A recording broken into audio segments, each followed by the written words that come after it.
A'udhu billahi minash shaitanir rajeem. Bismillahir rahmanir rahim. Dear students, today we are going to start the new chapter, chapter 7, work, power and energy. तो पहला topic हम जो है work के हवाले से लेते हैं. जनरली यू नो दैट, आमतौर पे तो हम कहते हैं देखना, सुनना, पढ़ना, लिखना, ये भी सारे काम हैं, लेकिन physics in science when we define the work, whenever the force is applied on any object, let's suppose this one is an object. If the force is applied, it changes its position, it come over here. So यहाँ से जो ये आया, ये आपके पास क्या हो गया? Displacement. That means when the force is applied on a body and it displaces from A to B, then this D is the displacement which is covered by that body. That means the work has been done. Work done क्या है कि अगर किसी object पे force apply की जाए और body displace हो तो हम क्या कहते हैं? उसको क्या कहते हैं? वर्क. सो पहला जो आपके पास वर्क है, अब अगर आप बोर्ड पे देखेंगे, मतलब work when a force act upon, when a force acts upon a body and it displaces through a certain distance, then the work is said to be done by the force on the body. इसी तरह से the product of the magnitude of the force and the component of the displacement in the direction of the force is known as work. जैसे मैंने क्या कहा, work is equal to what? Work is equal to the magnitude of the force and the component of the force in the direction of the component of the displacement in the direction of the force is known as work. Let's suppose, beta, let's suppose, and in other words you may write this one as well. Work is equal to d f cos theta. The displacement in the direction of the force are in this way.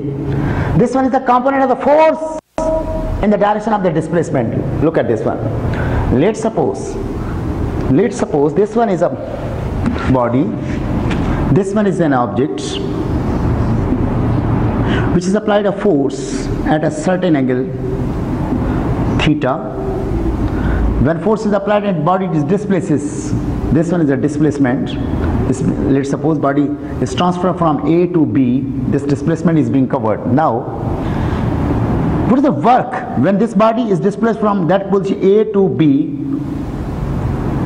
What will be the work? Work is equal to the product of magnitude of the force, magnitude of the displacement, this one, and the component of the force in the direction of the displacement. You know that this F can be resolved into two components. One is equal to F cos theta and other one is equal to F sin theta. Only component in the direction of the displacement, that one is F cos theta, so that would be F cos theta.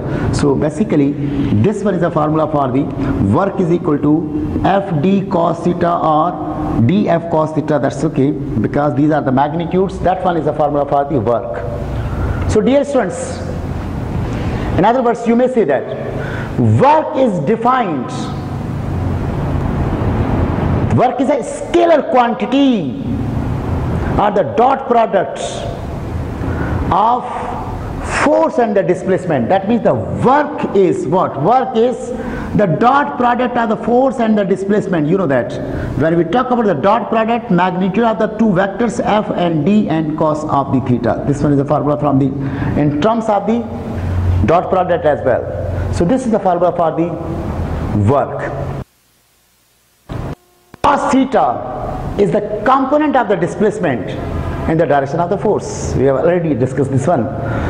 In this way, when we talk about the work done, work is a scalar quantity, we already mentioned. It can be positive or negative.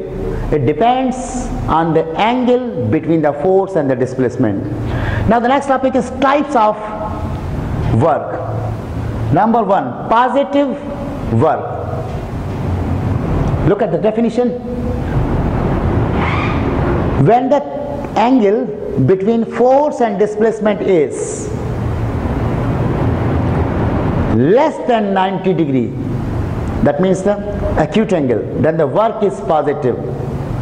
That means when the component of the force acts on the body is in the same direction as that of the displacement, that means the theta is equal to what, 0, then the work done is positive. तो work positive क्या से दो चीज़ें आप कह सकते हैं, जब एंगल की वैल्यू 90 से लेस होती है तो जो वर्क डन होता है उसको हम क्या कहते हैं, पॉजिटिव वर्क कहते हैं.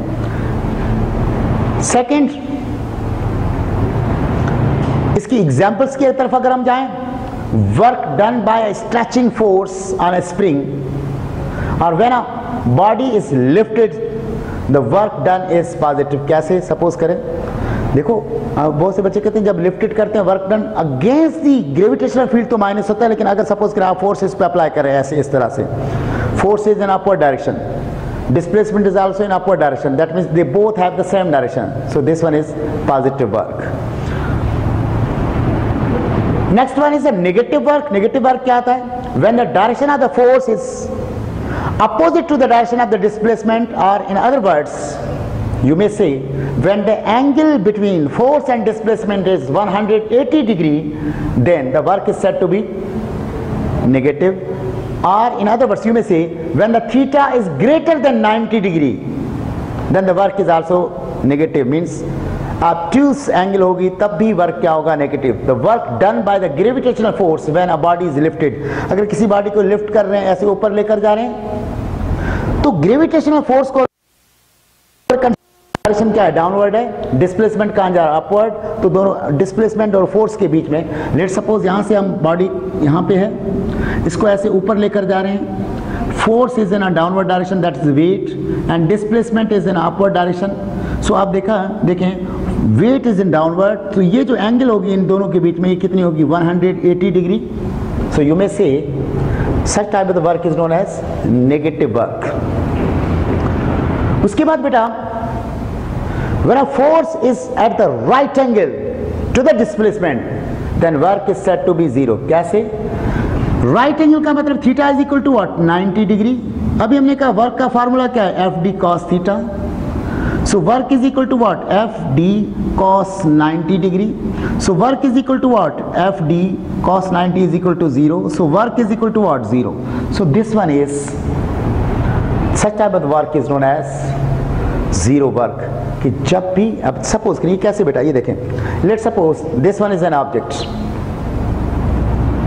it can displace in a horizontal direction. For example, displacement is in a horizontal direction, force is applied vertically like this.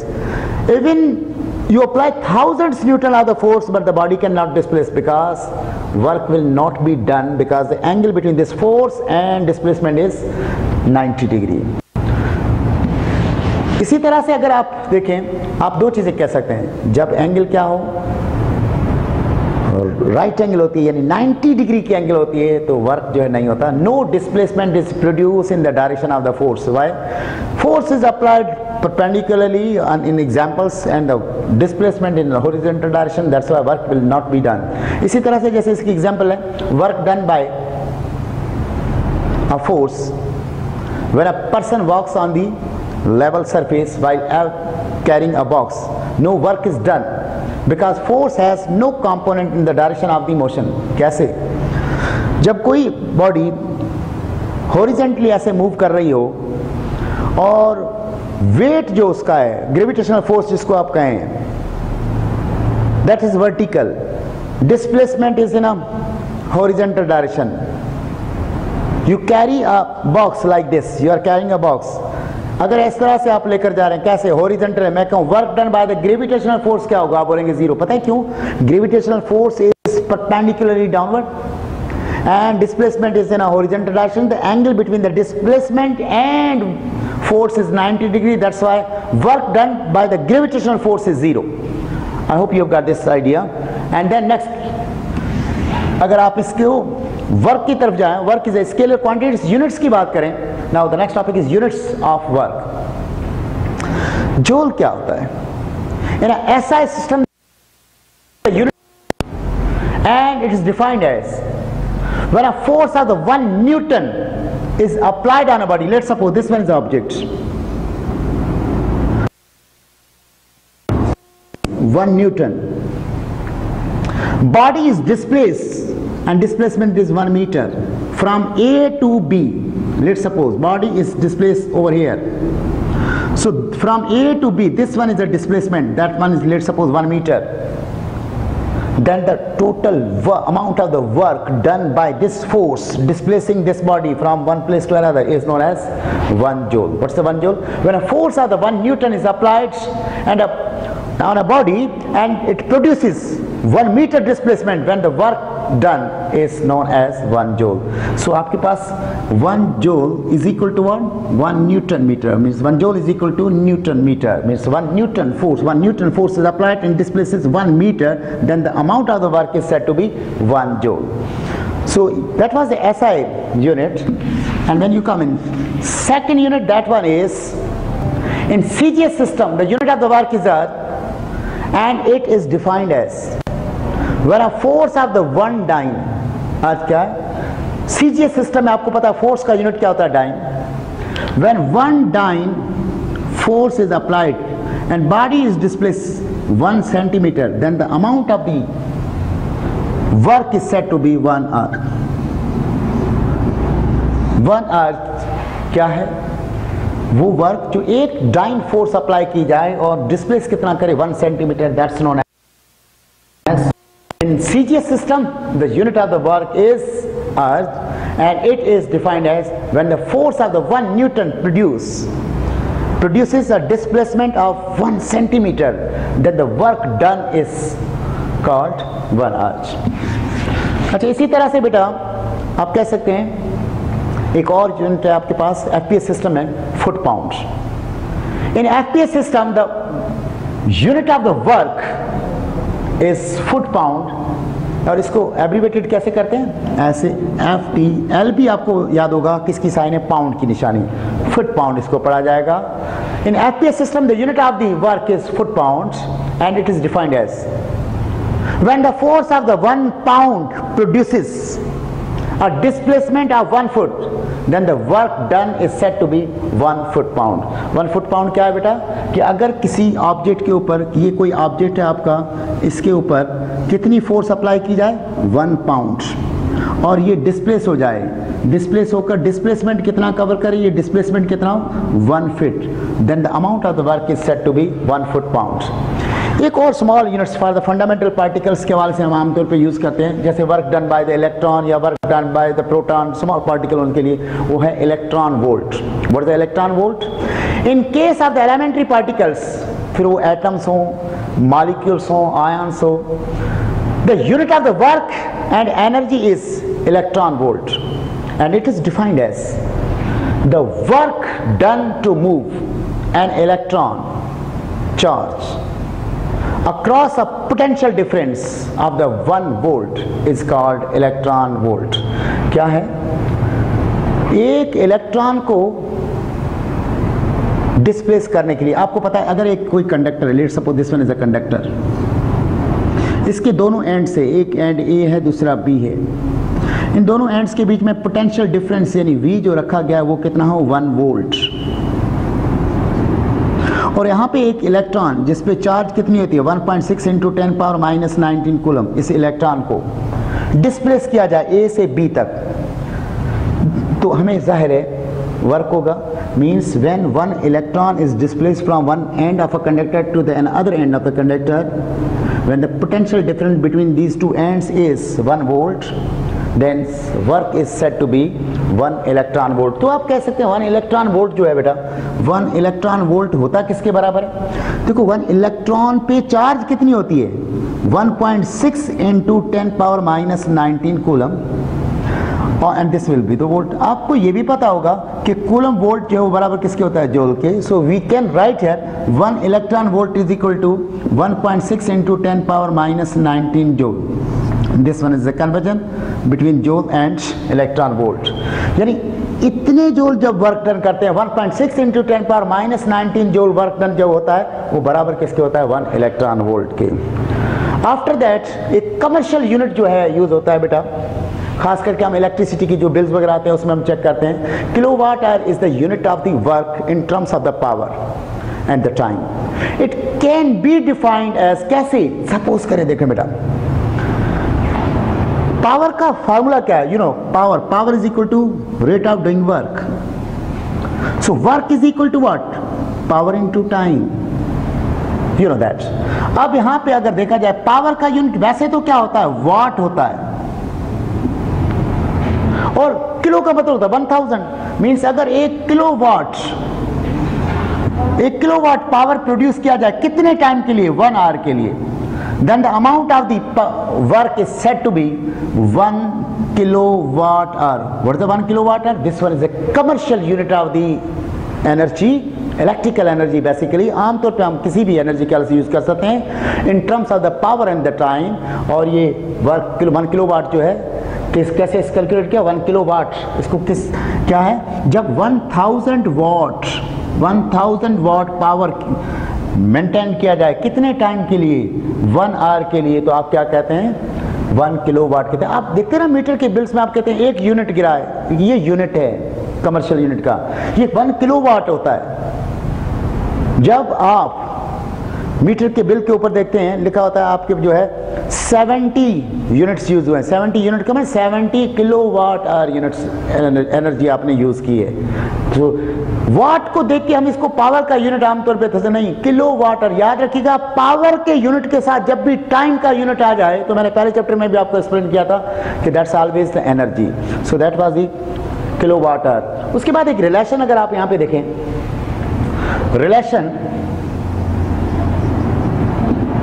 Relation between joule and अर्क.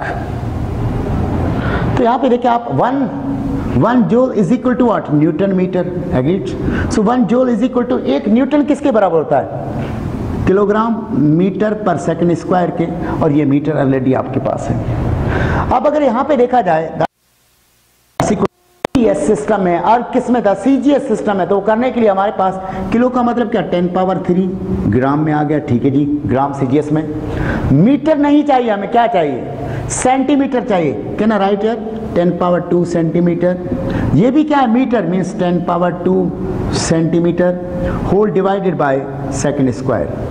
सो अब यहां पे देखें, so 1 joule is equal to 10 power 3 10 power 2 10. Can I write here 10 power 7. right? Then this one is a gram, centimeter over second square and centimeter. अब अगर यहाँ पे आप देखें तो 1 joule is equal to what बेटा? 1 joule is equal to 10 power 7. हमें पता है ग्राम सेंटीमीटर पर second square. This is completely equal to dyne. तो इसकी जगह पे क्या आ गया? डाइन. एंड यहाँ पे क्या आ गया? सेंटीमीटर. हमें ये भी पता है 1 joule is equal to 10 power 7. Dyne centimetre किसके बराबर होता है? अर्क के. सो दिस वन इज अर्क. 1 joule is equal to 10 power 7 arc. That one is the relation between joule and arc. उसके बाद एक और रिलेशन बेटा इसी तरह से हम कर लेते हैं एनर्जी के हल से. That one is relation between kilowatt hour and the joule. Relation between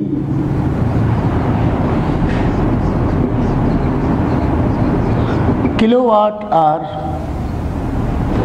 and joule. देखिए किस तरह से 1 किलोवाट आवर. देखिए बेटा kilo means 1000. Can I write it 1000. Watt is equal to joule पर सेकंड. 1 आवर में कितने सेकंड होते हैं? 3600 seconds.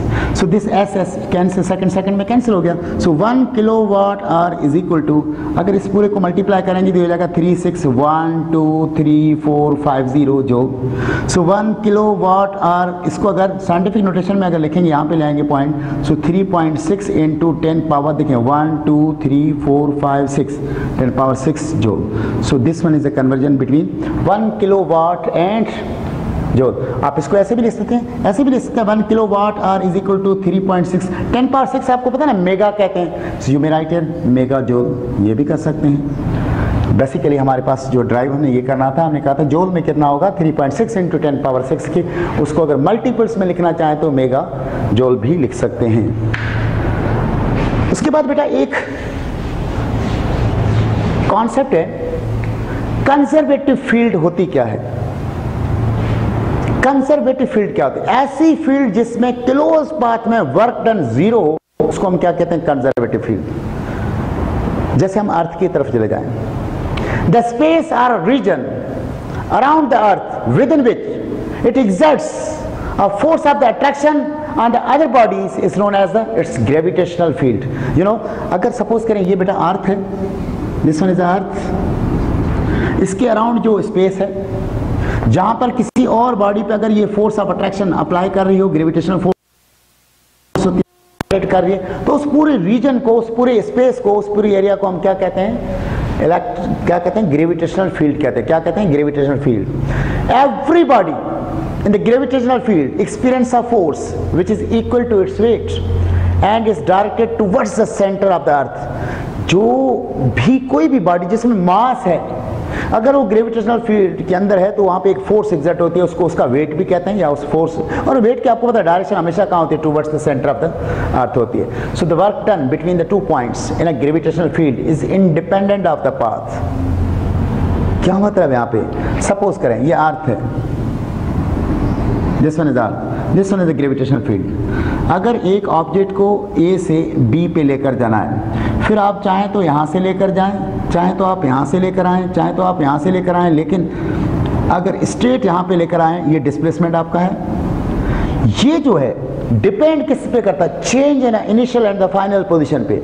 It is independent, path कहीं से भी आए। सपोज करें ए से बी पे आए हैं, यहाँ से लेकर यहाँ तक आपका वर्क डन जो है वो है, लेट सपोज 20 जूल है वर्क डन, तो आप चाहे यहां से घूम कर आए तब भी हम एक्सेप्ट क्या करेंगे कि 20 जूल होगा। It is independent, work is independent of the path followed.